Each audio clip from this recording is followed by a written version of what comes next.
আগে দিলে এখন কত নিচ্ছে? আগে 200 নিত, 200 দেবেন না।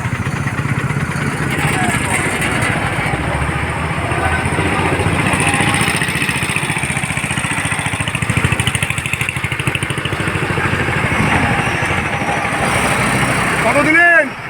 কত দিলেন? আগে কত নিত?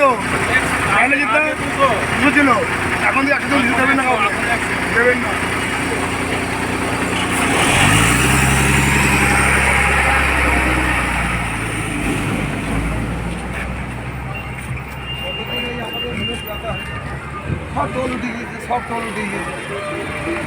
আজকে যেটা বলছে 100 টাকা এখন নিচ্ছে, আগে 200 এখন নিচ্ছে।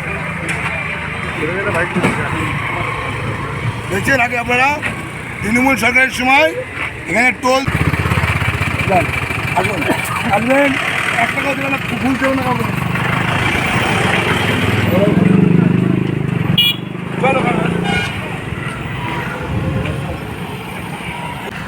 এটা বিজেপি সরকার, হ্যাঁ, তৃণমূল নয়, চোর উঠে গেছে, কাঠ মারিয়ে চলবে না।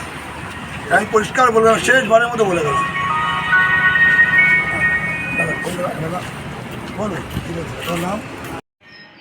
আজকে নবদ্বীপ গৌরাঙ্গ সেতুতে আমরা অভিযান করলাম বিজেপির পক্ষ থেকে।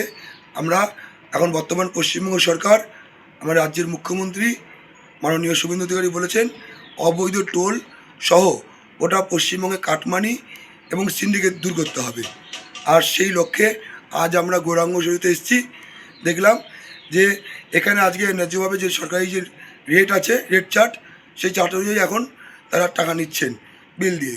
কিন্তু অনেক গাড়িতে দেখলাম, বেশিরভাগ বড় গাড়িগুলোতে ওরা এখন যে 40 টাকা নিচ্ছে, ওটা আগে 100 টাকা নিত, কোনো গাড়িতে 200 টাকাও নিত। কিছু গাড়ির মালিক বললেন যে আমরা জিজ্ঞাসা করলাম কত দিলেন, ওরা বলে 40 টাকা। আগে কত নিত? বললো 100 টাকা। এবং অনেক গাড়ি এটাও দেখালো, অনেক একটা গাড়ির মালিক ড্রাইভার ভাই দেখালো যে আগে সে কত টাকা নিত 100 টাকা করে নিত, তার রসিদটা দেখালো। উনি সমস্ত রসিদ গার্ডার দিয়ে মুড়িয়ে যত্ন করে রেখে দিয়েছিলেন, আমাকে দেখালেন যে দেখুন আগে এই টাকা নিত, 100 টাকা নিত, আজকে 40 টাকা নিচ্ছে। এটাই বিজেপি সরকার। এবং আমাদের নবদ্বীপের সম্মানীয় বিধায়ক শ্রুতি শেখর গোস্বামী ওরফে রাতুল গোস্বামী, তিনিও একদম দায়িত্ব নিয়েছেন নবদ্বীপ থেকেও, গোটা পশ্চিমবঙ্গের পাশাপাশি নবদ্বীপ থেকেও এই কাটমানি সিন্ডিকেট এবং তোলাবাজি এরা তৃণমূল সরকার দিন করে এসছে, এরা সম্পূর্ণ নির্মূল করতে হবে।